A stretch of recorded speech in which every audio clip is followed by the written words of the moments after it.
Example 5 એક સળિયાના આડછેદનું ક્ષેત્રફળ 12.56 centimetre (-2) છે. આ સળિયાના એક છેડાને વરાળ પાત્રમાં રાખવામાં આવેલ છે. આ સળિયા પર એકબીજાથી 13 સેન્ટીમીટર દૂર ગોઠવવામાં આવેલ થર્મોમીટરમાં તાપમાન અનુક્રમે 56 ડિગ્રી સેલ્સિયસ અને 45 ડિગ્રી સેલ્સિયસ છે.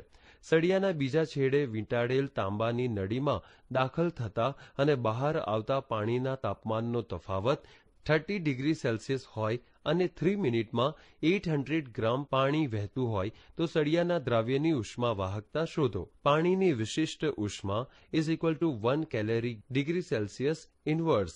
ઉકેલ A = 12.56 centimetre square, M = 800 gram, L = 13 centimetre, θ2 - θ = 30 degree Celsius, capital T1 = 56 degree Celsius, small t = 3 minute = 180 second, capital T2 = 45 degree Celsius માટે capital T1 - capital T2 = 11 degree Celsius માટે Q = mc delta theta અને Q = Ka into capital T1 - capital T2 small t upon L. K = mc into bracket θ1 minus θ2 L upon A into bracket capital T1 - capital T2 small t is equal to 800 into 1 into 30 into 13 upon 12.56 into 11 into 180